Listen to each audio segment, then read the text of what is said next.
Randy, it's been 7 years, right? Yeah, it's been about 7 years. We worked at the casino together for we worked at the casino together from what, 2000?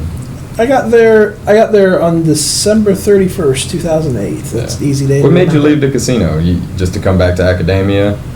Yes, I had left there and gone to Biloxi for a while, and I decided to come back to academia because, well, I was making the same amount in 2013 that I was making in 1999. Right, I hear you. And paying more in taxes. Yeah.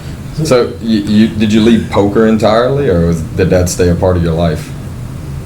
I don't play much poker. Maybe once a year I will play poker. And I'm going to let everybody know that the way I met Randy was he was the poker room manager at the Amelia Bell whenever I was dealing over there. And he would come by my table randomly. And we had never met before, and he was the friendliest guy. And we would just get to talking about the most random things. And he introduced me to some fun concepts that I'd never heard of and some higher maths. And now we're here in this giant building in New Orleans, and I don't even know where we are. What is this? This is the School of Public Health and Tropical Medicine at Tulane. Okay, so I'm in Tulane University right now. Yes. Never been to Tulane before. And what do you teach here? Biostatistics. Biostatistics. And you're a PhD student? Yes, I'm a PhD student. Okay, and I had someone ask me, I was trying to explain earlier what biostatistics is to someone. You're going to have to explain because I don't think I did it justice. Can you explain real quick what it is? Yeah, it's statistics with an emphasis on applying it to medical data or medical experiments, biological data. So there's a lot of applications in, say, pharmacology, and is it that route or more? There can be. Here we're within the School of Public Health, so our emphasis is public health. Why do people get disease? What's associated with getting a disease? Oh, okay. And the interesting thing is here, a lot of places have a School of Public Health. This is the School of Public Health and Tropical Medicine, where this is the only school of tropical medicine in the United States. Now, when you say tropical medicine, what does that mean? Originally, it meant they studied malaria. Okay. They study diseases of the tropics, which I guess we're in the tropics here in New Orleans. I'm not. So we were the only place in the United States studying tropical diseases? No, it's the only one that's designated a School of Tropical Medicine. There's a Department of Tropical Medicine. I don't know what they do, just like they don't know what I do. Where I'm in a seminar this semester where we're supposed to be learning with each other. Yeah. It doesn't help. I still don't know what it is they do. So the things you do here, does it shape policy in Louisiana, or is it more research oriented? It's research oriented. I mean, I would like to think maybe it shapes policy, but in general, no, it's research oriented. I mean, it's a university, and the currency, if you will, of academics is getting published. So do you want to talk a little bit about your current research? What are you working on? I actually, since last time we talked about that, I started on something really new because I'm doing a meta-analysis right now, and we're trying to estimate, of all the weird things to estimate, we're trying to use birth weight of baby girls as a predictor of their age of menarche. Okay. To where this has been studied some, and now we're trying to put together the research. And people have studied it, a direct cause and effect. That's fine. We can use those. People have also used both of those things, birth weight and age of menarche, as a predictor of cancer. Wow. Where they're called covariates. I believe that it's possible to take the information where they're both covariates in some other model and find the relationship between the two of them. And I've been told that's not possible. And of course, it makes you want to try it more. Well, yes. And last week I was talking with my advisor about the difference between biostatisticians and epidemiologists. And what we came up with is that epidemiologists don't really have a theoretical basis for what they're doing. They just it's an experimental it's Yeah. all empirical and. Yes, they Okay. just go do it, and it was a group of epidemiologists that told me I can't do that. So is this like a race to the top between epidemiologists and No, biostatisticians? no, not at all. Like, that was my advice. Someone told me that, yeah, that's another way that I phrased it that she really liked is that I said if we want to take some crazy theoretical class, we go uptown and take a math class. If they want to take a crazy theoretical class, they take one of our classes. Right, okay. So, in general, one of the things we do in biostatistics is try to develop tools that epidemiologists and other people studying public health can use. Like, we don't directly study public health that much. Typically, like here, I couldn't show them to you because we just moved, but normally in the hall of this department, there's a bunch of posters of various people's research. And in a public health study, there's always 4 or 5, 6 authors. There's a bunch of authors. And one of the reasons is there'll be like an epidemiologist studying it, and then even though they can do their own statistics, they'll still have a biostatistician involved to make sure that it's right. So is that what you're going into? I know you're working on your PhD right now, and that, well... Yes, I haven't settled on an exact research topic for my dissertation to where I've worked on some different things, and... I know you've worked on a few things derived from my Facebook posts back in your economics days, right? That was you always did tell me that my Facebook posts drove some pretty funny questions, some tough questions sometimes. Yes, they did. I think a lot of your Facebook, it has such a wide range of people posting on your Facebook, because I know there was someone that graduated from here that I ended up getting a cat from that was on your Facebook. Yeah. I pride myself in having a diverse group of friends, politically diverse, culturally diverse, but it's nice to see people from all walks of life, come together and talk about the same thing, because you get so many different perspectives on everything. And even in a case like I don't know, like the presidential election this past year, we got people from different political parties, but we also got people who don't believe in government at all. We got people who don't believe in political parties at all, who belong to third parties and support candidates I've never heard of, and it's fun to get all those different perspectives, And that was one of the first conversations I had with you. I would be absolutely remiss if I didn't mention this, and you already know what I'm getting at. You introduced me to the concept of anarchy, and I found it so interesting whenever you were explaining it to me, because up to that point I had always considered anarchists to be idiots, right? Because I had never imagined anything in any world without government. It had never even crossed my mind to think of everybody thinks, they hear the word anarchy and they think looting and rioting in the streets, right? That's the connotation. Yes, I think there's a word that comes after, though, anarcho-capitalism. Anarcho-capitalism. To where the capitalism is an important part of that, because there's people that believe that the market can replace a lot, if not all, the functions of government. Yeah. Because if you think about what the government does, there's nothing special about the government other than we say, let's take, like, just the other day, there was that video of the passenger on United, to where United's negotiations with the passengers broke down, and then they randomly selected people to kick off the plane because they weren't going to negotiate anymore. And then when that didn't work, they were able to have a representative of the government come kick this guy off. Use violence. Yeah, because they had, for whatever reason, they were able to get the government to say, okay, let's kick this guy off.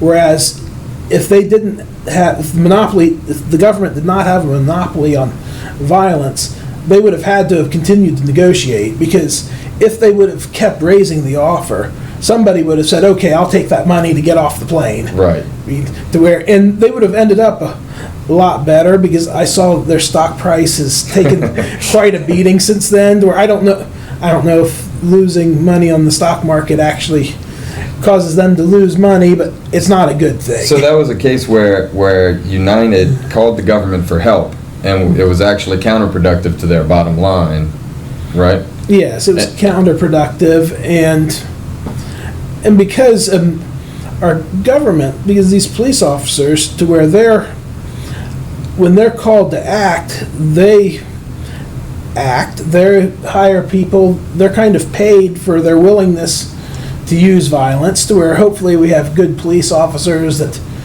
don't go directly to violence. But when police officers use violence, they're afforded a lot of protections, to where if they say that they feared for their safety, that pretty much covers them. Yeah. To where I don't know any military people, but my understanding is like the military in a war zone have stricter rules of engagement than the police do. To where that's starting to change though, because the body cameras it have brought a lot of publicity to everything. It's brought a lot of transparency that wasn't there before. Now, of course, you're going to have cases of missing footage, right? The footage conveniently turned up missing.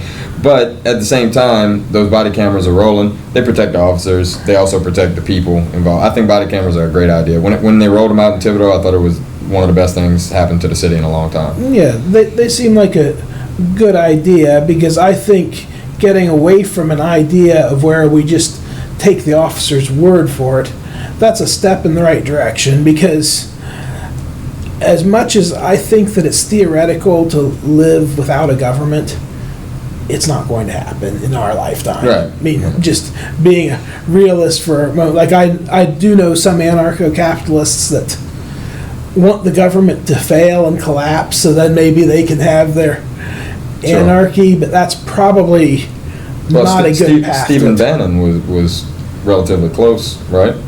That's my understanding. Yeah. I don't know a lot about him, because the last couple of years I've been busy here. So I understand.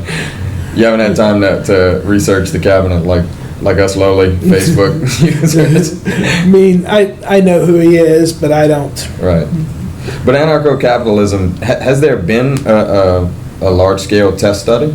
Has there been a test case, I should say? A country that tried it? Or not really? Not really. Patri Friedman, Milton Friedman's grandson's involved in some seasteading things, to where they want to get all old oil platforms and try to have they had any success? I see his Facebook posts about it, but I don't read them in detail, to where I don't think they've gotten beyond the idea of, hey, this would be a neat thing to do. Let's go try this. So why do you think the solution of total government has had trial runs and the solution of no government hasn't? Well, some people would say that maybe we did try no government at the beginning of time, and then they formed a government, because part of the problem is that you have to have a mass. You have to have, and you need to have equality. Like right now, like the idea of having private security firms to protect you, I don't think that would be so good right now, because a lot of people have accumulated a lot of wealth from dealing with the government, right? And then letting them lock in their status quo even more by. So do you think you're saying because of the initial conditions of the proposed test run, because people already have such a concentration of wealth, that it wouldn't work because of that? I think it would be really hard to get from here to there in a short amount of time. Now, there are some things in California. A lot of the recent constructions of roads are private roads that people pay money to drive on, which I don't know if you've ever driven in Southern California, but I liked it. I've never been. Because there's these roads that are all congested. Like if you want to travel like between San Diego and LA, then there's another road that you can pay some money on and drive and get there faster. So How do you answer those people who say there are just too many factors, there's too many ways the government are involved in our lives, and if we were to pay a few dollars here, a few dollars there for private services, there would be no money left. Between firefighting services, police services, schools, roads, all these things government takes care of. Well, without a government, there wouldn't be taxes, so you wouldn't be paying taxes. That being said, something that I've given more thought to recently are transactions costs, to where, in theory, a private firm can do anything the government can and do it more efficiently. The problem is that most of those models are naive models. They're not empirical, to where transaction costs are very small, so we assume they're zero, to where a transaction cost, like if you go buy a car, this is something that everyone can see, is that you spend some time negotiating over the price. So that's like a transaction cost, your time spent buying that car, which it's a car, house, big purchase, it's okay. All of a sudden, if you have to negotiate to drive down the road, that might create a problem. So some people might say that maybe a proper role of government would be to smooth out these costs. Maybe some things are better as a public good or natural monopoly, to where there might be a natural monopoly on providing roads, because just a natural monopoly is something that the average cost is always falling. That as you get more of it, it gets cheaper and cheaper to make. Sure. So in that case, the optimal condition is for there to be one supplier of all of it. Gotcha. So don't you think that with no taxes, right? Don't you think that the people with the most wealth would just accumulate more and more? Wouldn't that draw a bigger wedge between the rich and the poor? Wouldn't it make inequality greater than it is now? It might. And inequality is kind of a tricky thing, because being equal, taken by itself, being equal is good, but at the same time, if everyone is made better off, it might not be a problem if inequality grows. Yeah. Where inequality is a problem is when it's in the form of transfers from one group to another, rather than in the form of everyone getting more and some people getting a bigger percentage increase than other. So you're not thinking of it as zero sum. It's not like there's a set amount of money. No, and making it a zero sum game is a really common mistake that people make, because the idea of, like with trade, the idea if we trade something is that we're both made better off, to where there wouldn't be much of a trade if we were going to trade to make me better by taking something for you. Right. That's not a trade. Can you tell that to the New Orleans Pelicans? I think that they play basketball that way. Both teams don't come out better off whenever they make trades. But yeah, the idea is that both teams get better. That maybe someone has a surplus of centers, so they'll trade one of their centers for something that they need, because if they have some guy that's sitting on the bench, he's not doing anything for them, but he could play for some other team, making that team better, and they can send them someone that would actually play and contribute. So right. So that I find a lot of people think of it as, there's $100. If I have 80, you have 20, and if I have 90, then you must have 10, and that number can't grow. A lot of people think of it that way. They think of it zero sum. And I think it contributes to a lot of the misunderstanding about economic growth. Yeah, because with economic growth is that when you labor, when you work, you make something. To where if you have a job where they pay you and you're taking from them without making something for them, that's a bad proposition for them, and that probably won't continue. But theoretically, people should be paid the marginal value of what they make, and then the producers or employers, they make money by, they're not on the margin to where they have all these people, so they get some return to scale to where they're employing a bunch of people, so they're making what those people above what they could make individually make. So there's money for everyone to make. I want to talk about. I'm sorry to change gears on you like this, but I wanted to talk about your foray in academia, because you have a unique perspective in that you went to college when you were out of high school, right? Yes. Yeah. And you left college to go into Poker. Yes. Yeah. So did you go as a player immediately, or as a dealer? I went as a player. As a player. Yeah, I mean, right? I played because I'm pretty good at And math. what year are we talking about? That would have been in 96. 96? Yeah. Okay, so let's see. Yeah. Harrington had just won the World Series.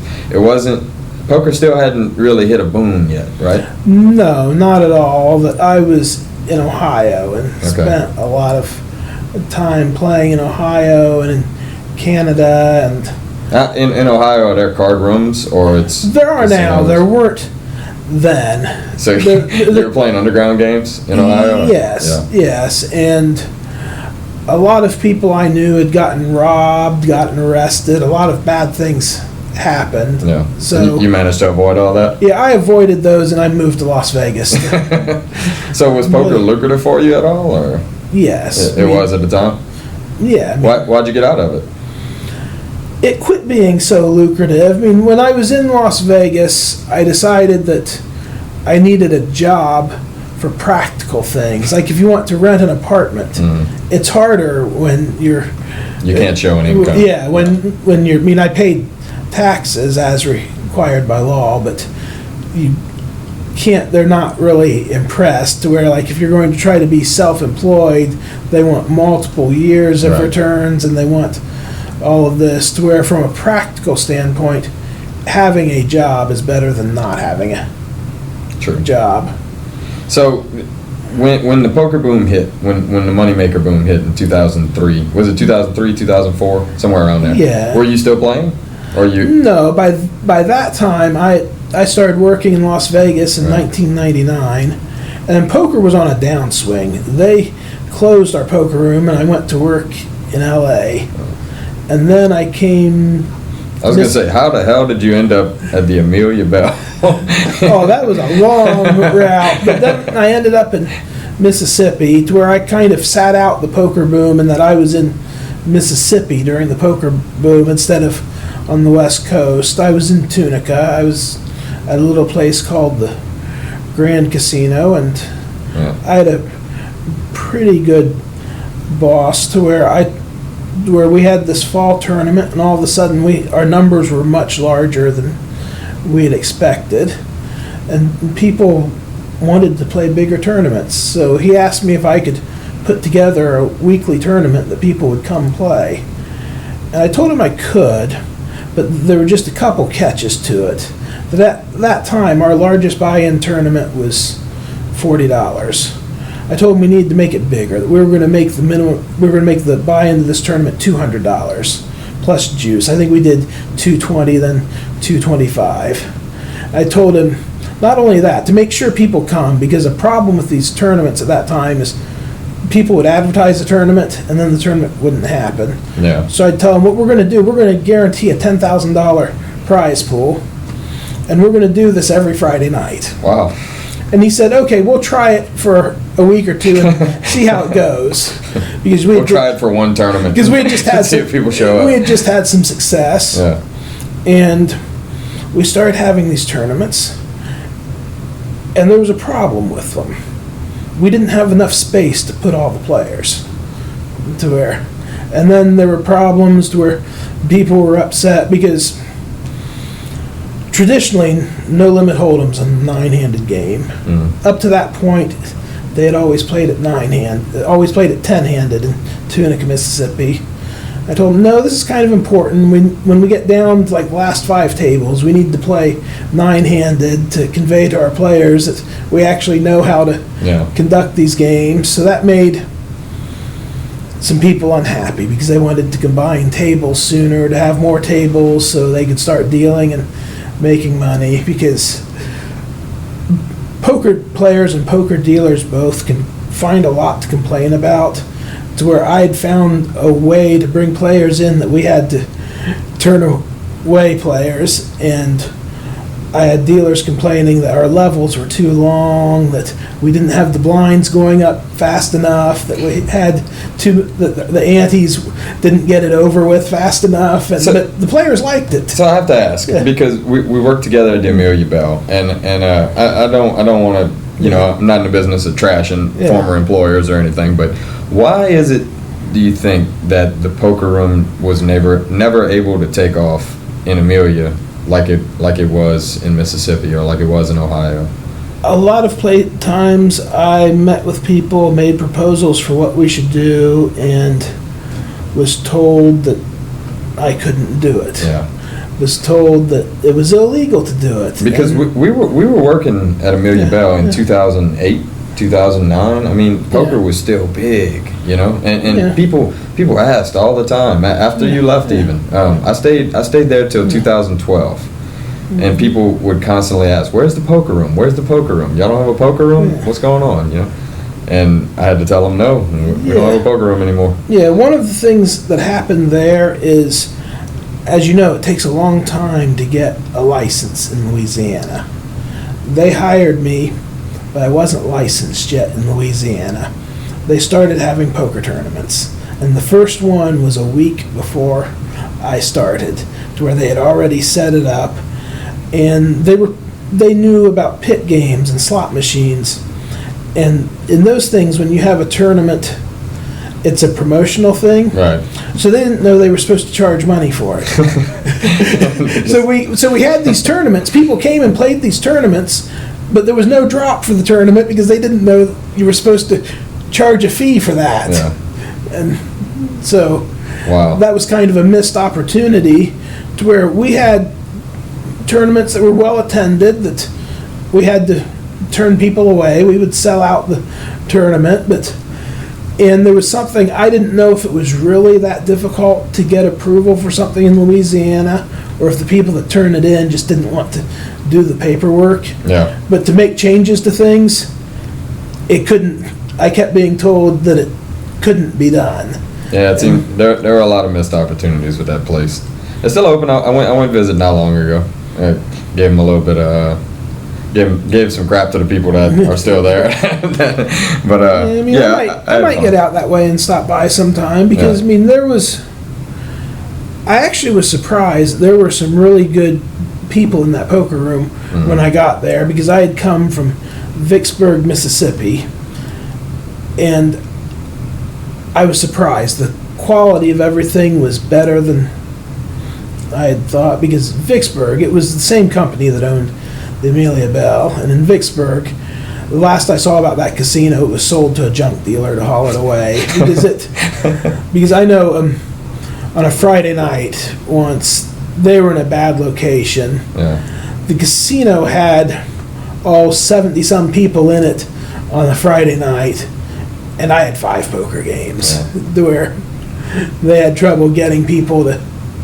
I really don't regret my time at the casino. I had a great time. I had a lot of interesting things happen at the casino. a lot of really interesting characters. And I even dealt poker a few times. You had me as an emergency dealer a few times. I'll never forget.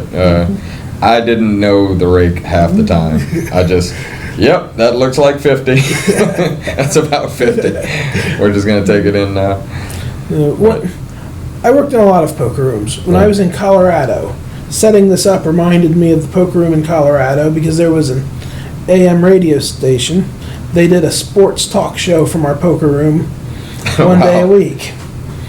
And I just started there. The first time I was there, when their show was going on, in our room, you couldn't see all the tables. It was a pretty big room. You couldn't see all our tables because there were posts and stuff. Mm-hmm. And all of a sudden, I hear this yelling coming back from the room.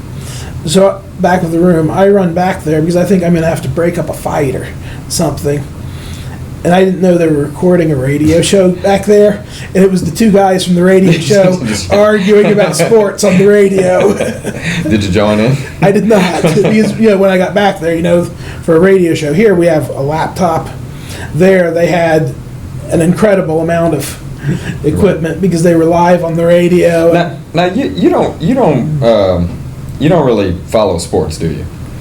Baseball some, but just a little bit. Because I'm studying and. Well, I remember I had posted on Facebook at one time. A few friends had gotten in an argument about playing time for superstar players in basketball, players in foul trouble. Right, was the question, and you chimed in, which was rare for you in a sports question, and I said he must see some mathematical value in this, and sure enough, you mentioned later that it was an economics thing with that it had nothing to do with basketball. Why you were looking at it, right? And you said it was an open question, and it gets me to thinking: is there a lot that distracts you in the while you're doing your research for your dissertation or your what you're working on now, your graduate work? Is there a lot of distractions in open questions in things that you just have to chime in on and get solved, and you become parts of talking communities, and you know what I mean?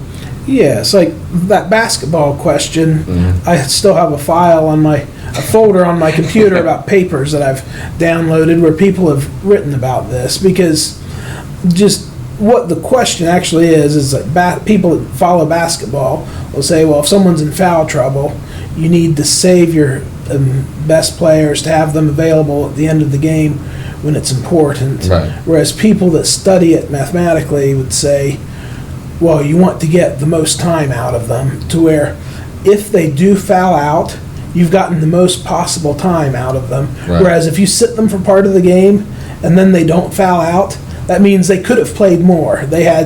You didn't get maximum fouls out of them. The conventional wisdom, and I was a basketball coach and a player, and the conventional wisdom is to sit your players. But mathematically, you're saying that there's a good case against that. Yes, because even if you don't sit them and they foul out, you've at least gotten all the production that you could out of them, because that also makes an assumption that might not be true. That's assuming that minutes played in the third quarter are equal to minutes played in the fourth quarter. I know someone, it wasn't peer reviewed, it was in a blog post, someone suggested that what would probably be a better solution is to run them in and out to get them still playing, but whenever you can, to get them off the court when they would need to play defense so that they don't foul. Yeah. Well, similar to what you were talking about earlier with the transaction costs, there are hidden costs that are incurred by the coach, right? So in other words, what I'm trying to say in football, right? On 4th and 1, it's mathematically correct to go for it. People have been knowing that for a while now, but coaches still punt in the NFL. Why? Because they don't want to get fired, right? Yeah. Isn't that a transactional cost? It might be, because yes, and I know that, I think it's in college, I think Oregon, they go for 2 a lot more. Yeah. Because they found that if you go for 2 and you make it more, say if you're just going to assume that if you go for 1 every time, you're just going to make the 1 point. If you go for 2, if you can get 2 more than half the time, you've come out ahead going for 2 instead of going for. And there are that teams now, like the Rockets, the Houston Rockets basketball team is really, really big on sabermetrics and on advanced statistics, and they have an entire department of mathematicians who are devoted to studying statistics and what to look for and everything. And that's why they've built a team that's pretty strong in a unique way, And it's amazing to me what the study of stats can bring. It can really turn conventional wisdom on its head. Yeah. When I was an undergraduate, I took a class, the economics of sports, to where the first day of class, the room was packed because that's sports in the title. So all these people showed up. Yeah. And then the professor, my undergraduate advisor, taught the class. He lectured the first day, and less than half as many were there the second Yeah. day of the class because So it was a true economics class. oh yeah, it was an economics class to where they talked about some really interesting things. One of the interesting things, back to basketball, the article is called Crime on the Court, because what they were interested in is if you add it, I guess there's 2 referees in basketball. Well, 3. Well, there used to Depending on the level. well, my understanding is that there were 2, and then a college conference, maybe the ACC or the Big East. I don't follow sport. They added a 3rd Okay. referee, and they wanted to know what the impact of this was going to be, if it was going to increase the number of fouls called or decrease, because it might increase because they can see more, but it might decrease as a deterrent. And the reason they were interested in studying this wasn't for basketball, because it's a game, but what these people at George Mason were theorizing is that we can do this to know whether, if we hire more police, if we need more jails Wow. or fewer jails, Okay. because they theorize that you'd have the same effect, that having police, they'll catch more of the crimes that are committed, but it might be a deterrent, so you don't know if you need more police or Wow. less police. It's Freakonomics, huh? Did you read Freakonomics? Have you ever read it? I've read parts of it. I actually have not sat down and read it all the way through. There's a book very similar, and I feel really bad that I don't remember the name of it. The author's Harold Winter, maybe my favorite professor ever. He wrote it. I think it's like Choices or something. It's along the same thing. It's probably a little more technical than Freakonomics, because I mean Freakonomics is good because it was written by a PhD economist where For lay people. Yes. I read it. I got a ton out of that book. Yes. It was really, in a lot of ways, it was my introduction to economics, and I sure got a lot out of it. I remember most of the book, so it was, that tells you right there, a book about economics that a lay person remembers most of. Yeah, well, economics is an interesting topic. Most people think economics has something to do with business or money, and it doesn't. Economics has to do with decision theory, really. I mean, some people might even say that could be another name for it, or some people might say that economics is the study of rational behavior, because And see, that's what I'm confused here, because that's what I thought game theory was. I thought, well, how are they different? How are they related? game theory is, at least back in the 90s when I studied economics, game theory was the basis for modern economics. Okay, To where, so they are related. yes, Okay. to where when I was going to do a PhD in economics, Mhm. specifically I was going to study game theory. Okay. To where John Nash and some other people won a Nobel Prize. It's not really a Nobel in economics. It has some other name, but it's always called the Nobel in economics for introducing, if you will, game theory or cooperative games is Yeah. what he wrote about. Now, does that apply to the poker table? Not really, right? Not so much, because there's not, maybe a little bit in tournaments, and there are definitely applications of game theoretic type things, because decision theory in general can boil down to, you figure out the expected value of your different options, Right. and you pick the one with the highest, to where it can come up in poker. I mean, if you're deciding whether or not you should continue in the hand and try to get lucky, it depends. I mean, if your expected value of calling or raising is positive, you should do so. And Yeah. if it's negative, you should Yeah, and those you are, should fold and take the zero. and those are simple calculations that you can do at the table. But I would think some of the more advanced things, like how stack sizes relate, and how I think some of that would be pretty tough to do at the table without, at least without incurring time penalties. Yeah, and that's why a lot of people, online poker, we're past the golden age of online poker, but Yeah. when people were playing online poker a lot, there were people using chip stack calculators and stuff, to make these calculations for them. So if a recreational player would play, they would a lot of times feel like the game was rigged because they weren't going to win. Because what online poker did is you could play a lot more hands and play on more. You could get to your long run expected value a lot faster online, to where a really bad player, they could go into the casino and win.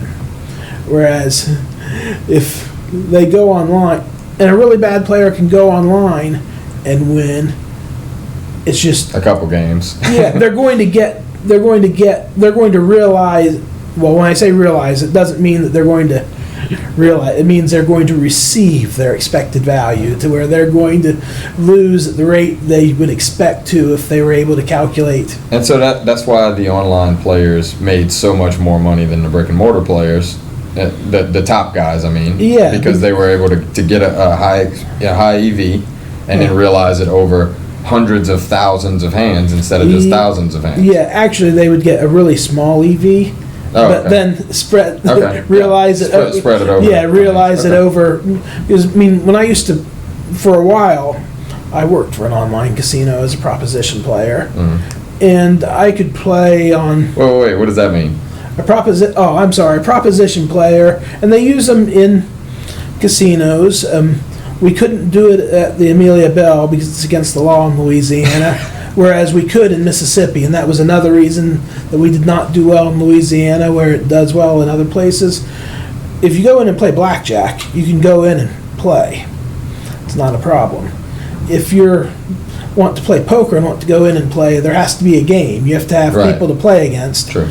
So the casino will pay people to sit there and play. They play with their own money. They just collect a salary for being at the table. So casinos use them, and online poker rooms use them. So there's a game. When someone comes in and wants to play, there's a game. They don't have to wait for the game to start. It seems like you'd be playing anyway. So you're just collecting it. It's almost like you're collecting a check. You get a check for going to work, and then you get another check on top of it. Just, here you go. Thanks for coming today, Well, sometimes being a proposition player is a lot harder than it sounds, because all of a sudden if the game gets really good, you have to get up. You have to leave. Okay. Whereas online, the rooms that use them didn't make you leave. Yeah. They just made you go to another table that was short-handed. Another table also. Yes. Yeah. Not get up and go to a different table. Just add an additional table. I'll never forget. I'm friends with Jeremy Gobert from Thibodeau. He card shark chemist. He had a lot of success on Poker Stars, and he came out high in the main event one year. He came out like 50th in the main event one year at the World Series of Poker. Yeah. But he's a real good player. And I went to his house one time, and he was playing, I forget how many tables at once. But it was just, everything was automated for him. His mouse clicks almost seemed robotic. Yeah, and they actually, some people played around with some scripts to make it. Yeah. So that they could automate some of that, or without scripts, they would use... Well, I'm not saying he automated it. I'm saying... But I'm just saying some people did. And you could use heads-up displays that would, because there's hand histories that are saved to your computer. So people would have these heads-up displays that when they went to a table, because if you're playing, say, 16 games, you're not watching what's going on. Exactly. But the screen that you need to act on pops up, and there's a raise, and on an overlay over them, it tells what percentage they raise. So then you can have an idea of how strong of a hand they are likely to have, and then you build up all those advantages. There's no way a weaker player can. There's no way I could go in there and win. There's no way. I mean, you could be more skilled, but it's hard. That's why back when online poker was a big thing, there were people that would sell their database. Yeah. So they could have they would play all these hands and then sell it to someone, so someone else wouldn't have to build up all of this history. They would have all of it. So did you get into online poker? Yes, I mean, I worked as a proposition player for an online card room for a while, and back when it first started, to where, I don't know if you remember when party poker was really big. I played party poker in college. I played party poker when you had to sit and wait for a game to start.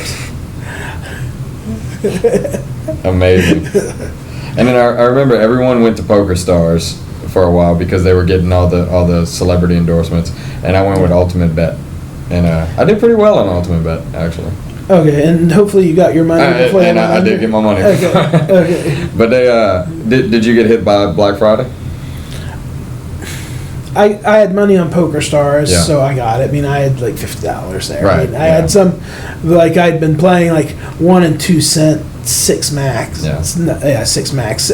Was 6 max, but 8 game mix I think they had. I mean, they had millions of dollars that were frozen by the federal government. And what was the basis? It was the Wire Act?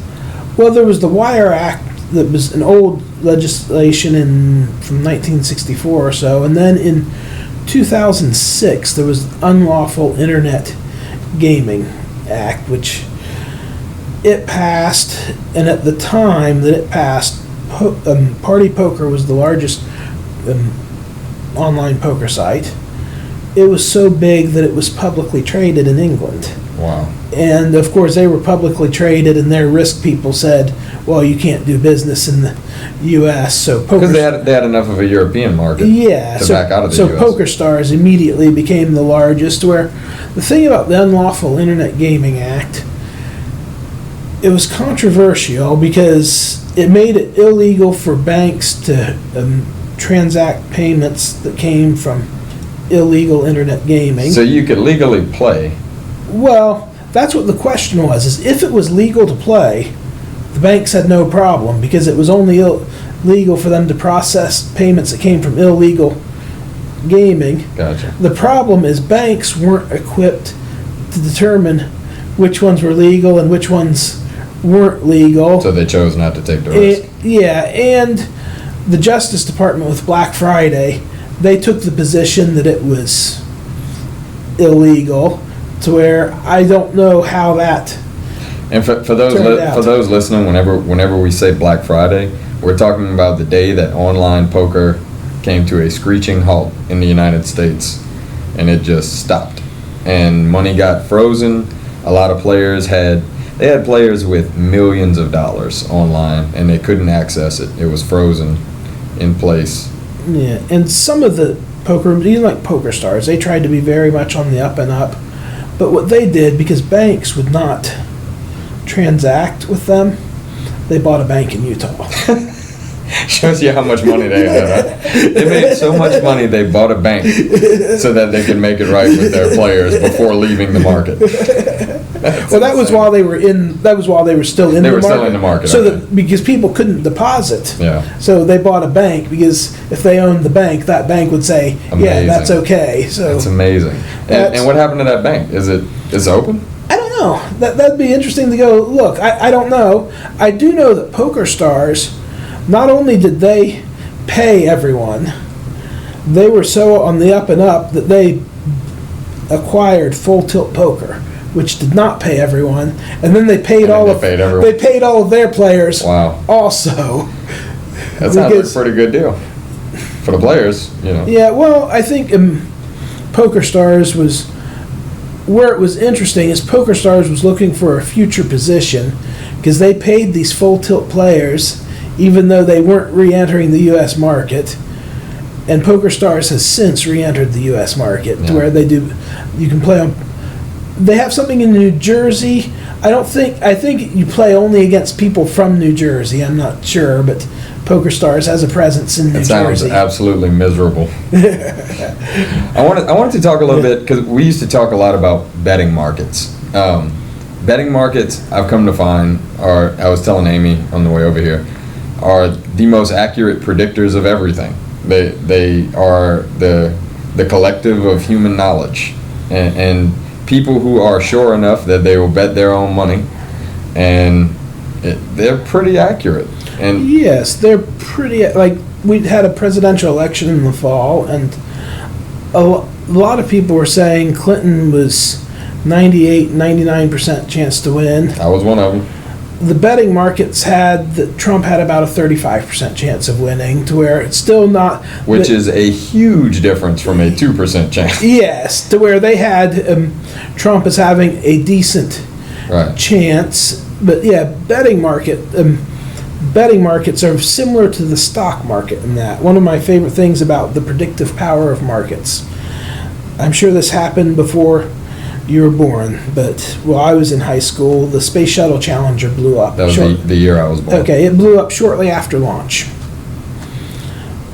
And the next day, the manufacturer of the part that caused it to blow up, their stock tumbled. Even though nobody knew what happened yet, people figured it out, and their stock tumbled the next day. Yeah. And then after a long investigation, they found that, they found the part that did it, and their stock had already been punished. So, and that's what I'm saying. Yeah. Whenever you have, there are 7 billion people in the world. There are some smart people out there who don't have a platform, who aren't being heard, Yes, and to where gambling markets in general, but gambling markets collect all this information, but it's not perfect, because later the Space Shuttle Columbia broke apart on re-entry, and some people remembered that this company made Challenger blow up, so their stock dropped again when Columbia blew up.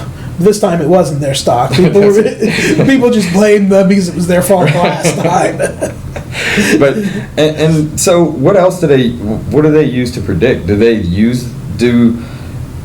I know scientists don't use them to predict things like earthquakes or other natural disasters, but wouldn't that make sense? Wouldn't you want the world's collective power on something that is right now guesswork at best, on like, for example, like weather 2 months out, right? They can't tell that from the algorithms they have, from the instrumentation they have yet.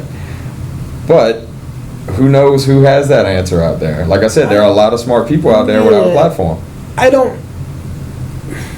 I don't know, because what happens with a lot of markets is there are people that figure these things out, and that kind of signals to other people, to where I used to bet on NASCAR racing, of all things.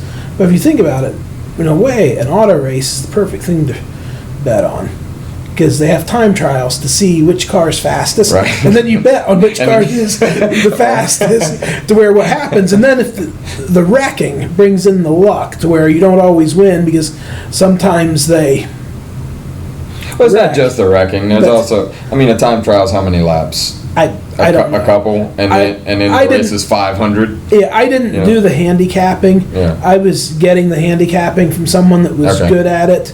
Gotcha. To where there were multiple times that he gave us a list of the 10 best cars in order, and they finished in that order, 1 through 10. Wow. But the way you bet NASCAR is you have to bet. You can't say, well, I think here's the order. You bet, Darrell Waltrip against someone else, who's going to win between those two. Oh, okay. Gotcha. So he'd also tell us cars that were bad. So when we'd see a good car matched up against a bad car, well, we'd bet a lot on that, to where I know he lives in Las Vegas, and the sports books in Las Vegas used to book NASCAR. He did well enough that MGM Mirage quit offering NASCAR as an option to bet. So he priced an entire market. Wow. And before I quit, it used to be you could get these things where you have a good car against a bad car. You could bet on the good car minus 140, which, and for anyone that doesn't know, that means you put up $140, you win 100. By the time I quit, that same matchup would be minus 350, to where the sports books had to get better, mainly because, I won't say his name, but this guy that was betting them, and having people place bets for him, that he was betting big enough amounts that MGM Mirage quit. I guess getting away from sports, what I was talking about with as far as natural disasters and everything, don't you think that the whole of mankind together would be an accurate predictor of natural disasters. If it's knowable. Because I remember there was something I brought up the word stochastic. If a natural disaster really is stochastic to where it's random, we don't know when it's going to happen, well then throwing all the knowledge in the world isn't going to happen. Yeah. But if it is knowable and we just don't have it figured out, it might be You think useful. People have the different parts, like say of the, and I'm just using this as an analogy, but like the Coca-Cola recipe, how one person has one part of it and one person has another part of it, and no one has the whole thing, but there are 6 parts of it and 6 different people have it, and you put it all together and they have the answer together. That's kind of what I'm talking about. Yeah, and maybe because I don't know if there's anything to it. You hear reports about like animals knowing that there's an earthquake coming. Yeah.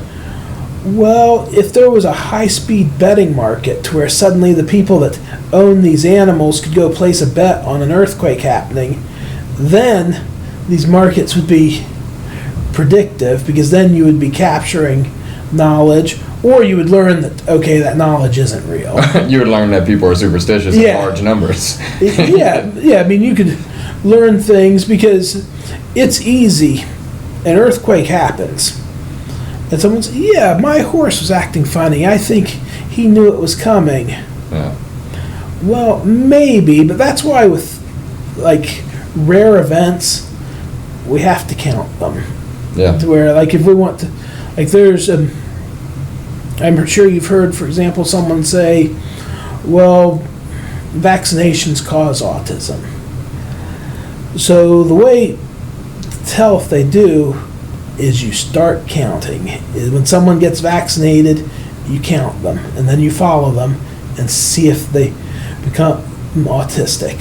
And when you find the rate of autism among those that are vaccinated is the same as the rate among those that aren't vaccinated, you could say, okay, there's no relationship there. And that segues nicely into the last thing I wanted to talk about with you. I was telling Amy on the way over here that the way that you approach this past presidential election, right? Most people who don't like Donald Trump don't like him because he's an asshole, right? You had more issue with the post-truthiness of it all, the post-fact, where someone could lie, get caught, and then not even care and just call it fake news and call it whatever. Yeah, well, I think he did a really good job of identifying people that weren't ever going to vote for him no matter what. And he didn't do anything to try to get votes from them, which that's actually smart. I mean, that's kind of what Mitt Romney was saying about his 47%. The 47% comment, right. To where and they're right, it doesn't do anything to try to get votes from, if you're trying to win an election, It doesn't do anything to try to get votes from people that aren't going to vote for you anyway. And that's kind of, with Trump, I mean, I didn't think he was going to win. So there's not a lot you can say about that, to where and the whole thing with the modeling traditionally, and some people have said, well, you don't have to assume people act rationally in economics, but with that, it's like the whole thing. Maybe people really don't act rationally, and I think Facebook and disseminators of information, I think now are catching up, because it used to be information was curated, that if it got in a newspaper or on TV, somebody looked at it and said, this at least might be true. I mean, to where now... Well, now quite the opposite is true, right? Yeah. I mean, people put stuff out there with the intent of deceiving the public and with the intent of putting misinformation on it. Well, sure, and I think some of it started by accident, because they found that they could get people to click on their website and get revenue from it, to where, I wish I had it, there was prior, like 2-3 years ago, someone in Italy. They did a study about conspiracy theories, and what they found was that people that were active on conspiracy theory sites tended to be only active on conspiracy theory sites. And what they wanted to do is they did an experiment where they made up stuff to see exactly how obviously not true they could make it, to where even the conspiracy theorists would say, oh, that's not true. They couldn't. They couldn't. they couldn't. No matter what they did, somebody on the conspiracy theory site would pick it up and agree with it. And it's so funny because you know, I look at Donald Trump as a caricature of what the right wing has become, right? Yeah, well, like the Huffington Post, they had him in the entertainment section for quite a while until they were no longer entertained. Yeah. Because until he was the nominee. Yeah. And Bernie Sanders, I find, in a lot of ways, was a caricature of the modern left. And so we had two wildly successful candidates who just 8 years ago were being laughed off the stage as when thought of as presidential candidates, right? I mean, Donald Trump in 2012 was laughed off. He mentioned it. He put a feeler out there, and we were just kind of like, okay, Donald, you know. Yeah. Well, there's a lot of people that have theorized that Hillary Clinton's camp basically handpicked Donald Trump to be the Republican nominee. That was like the. Well, truly, they couldn't have picked a better candidate to run against. Yeah, I mean. But it was a case where Donald Trump was the only person capable of losing to Hillary Clinton, and Hillary Clinton was the only person capable of losing to Donald Trump. Yeah, I think that's. And it was just a clusterfuck of American politics. Yeah, I think that sums it up, and I think there's a bigger issue because it's harder for people that care about what's true to get things out. Because, like, if I have an idea and I say, I think maybe this is true, well, I'm going to go look it up, maybe actually do, if it's like something related to what I study, maybe do an actual literature search. Yeah. And then 3 days later, when I'm ready to say something. Well, you said it on Facebook a lot.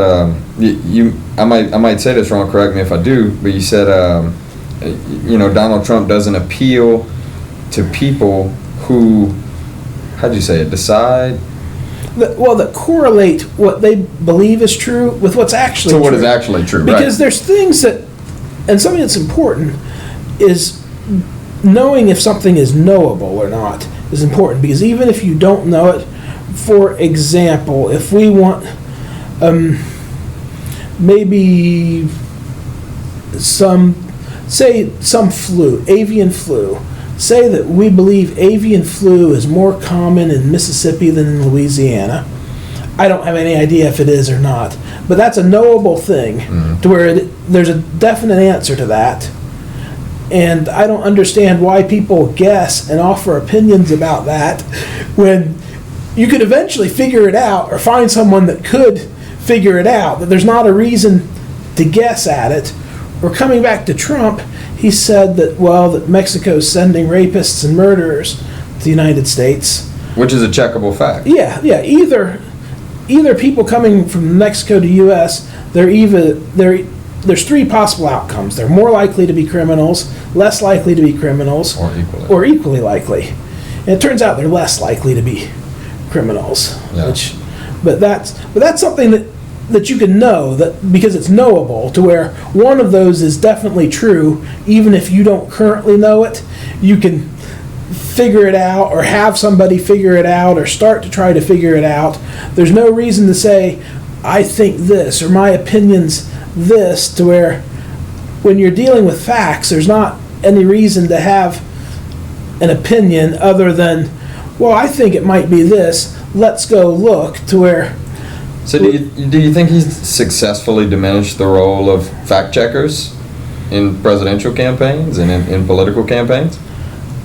I don't know, to where at times it seems like I don't know, because I think the divide is pretty clear, that there's people that choose to get their information from Trump and they voted for Trump, and there's people that choose to get their information from more conventional sources to where, because there's a lot of people talking about, oh, well, people crossed over, that the lines, the two teams have changed, and they have, if you make the teams Republican versus Democrats. Yeah. Whereas if you make the teams people that look stuff up and try to learn stuff against people that replace that with opinion, well, there's a pretty straight line, because, I mean, I know a lot of conservative types, they didn't vote for Trump.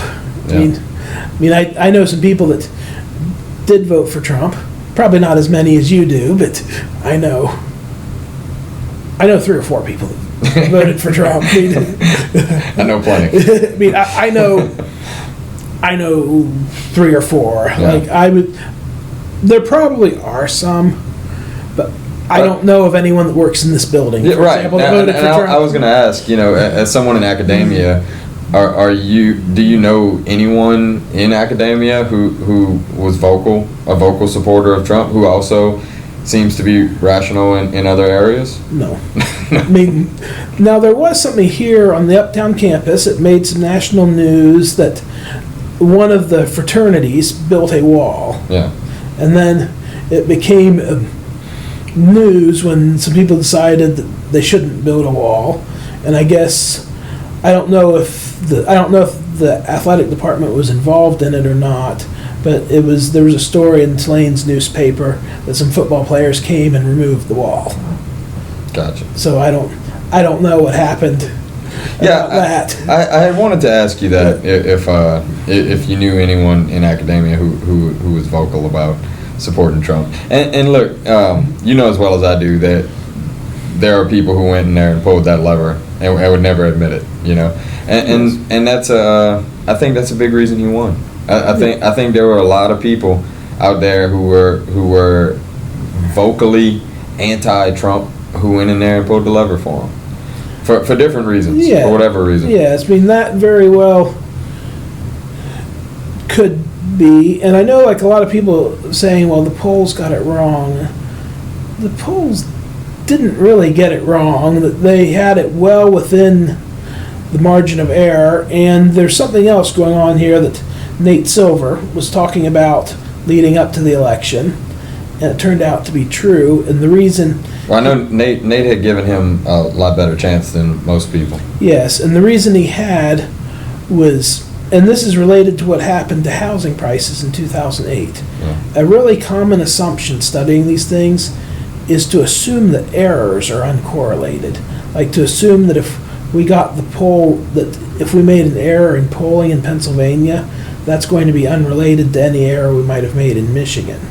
But he said, wait, that assumption's not true. That if you made an error in Pennsylvania, there's a good chance you made the same error in Michigan. So he accounted for that. Yeah, which is why he had Trump at having about a 35% chance of winning, is because these things are correlated to where you can't... Didn't he get even higher than that closer to the election? I think he was up like near 40 or something. I don't know. I think the morning of the election it was at 35, right. but I don't know. And the same thing happened with the housing bubble, because when people were investing in these equities made from mortgages, they assumed independence. They assumed that the price of housing in Florida was independent from the price of housing in California. Wow. And that wasn't the case. And that's what happened, was that... That's cool stuff. Yeah. Man, we are running overtime, Randy. Yeah. Look, I had so much fun. We're going to do this again. Absolutely. And thank you for having me here at Tulane. Thanks for having me on. It's been an experience, and I'll catch you soon.